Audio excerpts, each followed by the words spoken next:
All right, let's get right into it. We're talking about a conflict that basically redrew the map of global power, and it all happened in just over a month. This is the story of the 40-day war of 2026, a conflict that started as this, surgical strike and then just exploded into a massive regional crisis.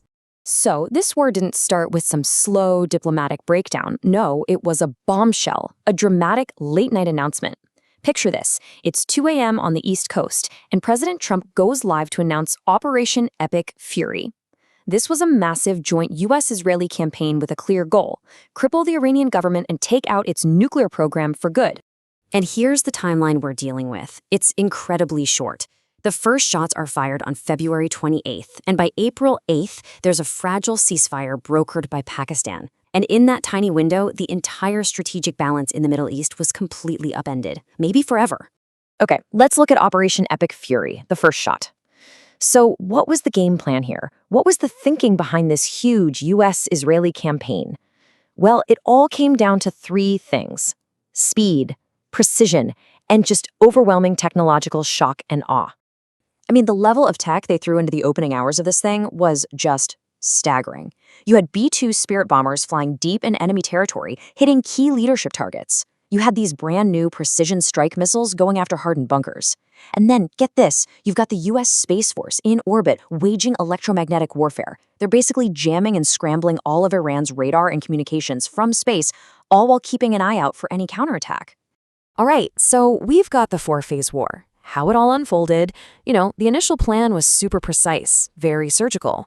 But as they say, no plan survives contact with the enemy. And this conflict definitely didn't stick to the script. It spiraled fast through four very different and very brutal phases. And this lays it all out, right? Phase 1 was the decapitation, these huge precision strikes that actually took out Iran's supreme leader and top commanders. Phase 2 was all about suppression, a sustained campaign to just wipe out Iran's air defenses and nuclear sites. But then came Phase 3, escalation. Iran hit back, and they hit back hard, with a massive missile and drone attack they called Operation True Promise 4. That's when things turned into Phase 4, stabilization, which is really just a nice word for a brutal, high-intensity war of attrition that pulled everyone in and led to intense international pressure for a ceasefire. And the scale of Iran's response, just look at that number, 650. Despite getting hit with that incredible opening salvo, Iran managed to launch around 650 ballistic missiles. They were aiming at U.S. and allied bases all over the region. That was their Operation True Promise 4. And this quote from Chas Freeman, a former U.S. Assistant Secretary of Defense, just nails the strategy. He said, "The Iranians have adopted Muhammad Ali's strategy of rope-a-dope." Think about that.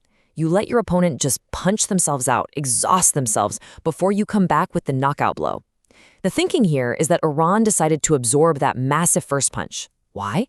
Because even the best missile defense systems in the world have a limited number of interceptors.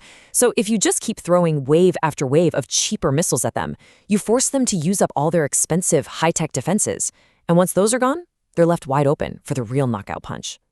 Okay, now we get to the part where the strait is closed and the whole world holds its breath. This is really the climax of the conflict. This is the moment that didn't just rattle the battlefield, it sent shockwaves through the entire global economy. You see, Iran's comeback wasn't just about missiles. They played an economic trump card. They closed the Strait of Hormuz. I mean, this is one of the most critical choke points on the planet for global oil. And with one move, Iran basically put a stranglehold on the world's energy supply. But here's the kicker. This wasn't just about blocking oil tankers. This was a direct shot at the foundation of the global financial system. See, for decades, the whole world has traded oil using U.S. dollars.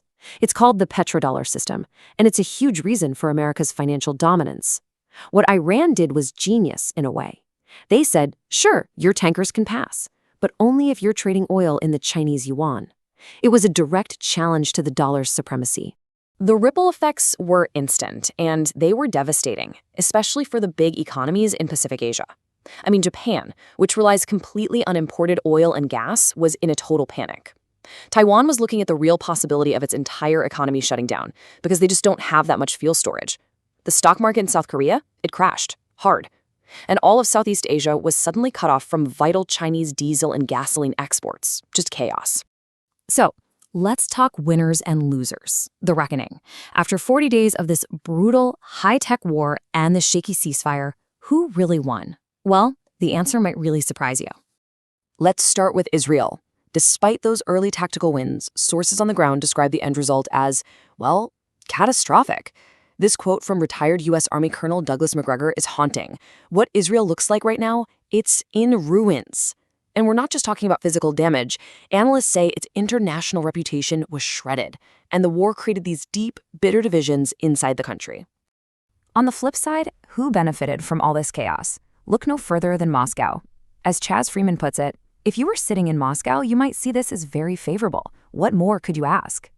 With global energy prices going haywire and a key competitor like Qatar out of the picture for a bit, Russia's oil and gas money just went through the roof. And this chart really spells it out. Look at the outcomes. First, U.S. weapons stockpiles, depleted. They burned through so much high-tech gear. Second, the Iranian regime, the one that was supposed to be crushed, it was actually strengthened.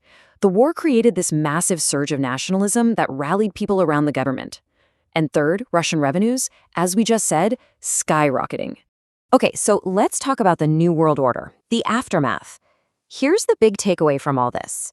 The consequences of this war went way, way beyond the battlefield. This was a signal of a massive and maybe even permanent shift in who holds power on the world stage. This conflict was like pouring gasoline on the fire of geopolitical change. It made the Russia-China partnership even stronger, and it really put a spotlight on the limits of American power. It got to the point where leaders like the president of Finland were openly saying what a lot of analysts were thinking, that the era of a single Western-led superpower, that unipolar world, was over. And all of this leaves us with one last big question. It comes from something the American General William T. Sherman once said: "The purpose of war is to produce a better peace." So, did this war do that? After 40 days of pure destruction, after a world order was shattered, after our arsenals were emptied, and all that was left was a shaky truce, did any of it actually lead to a better, more stable peace? Or did it just plant the seeds for the next war, one that could be even worse?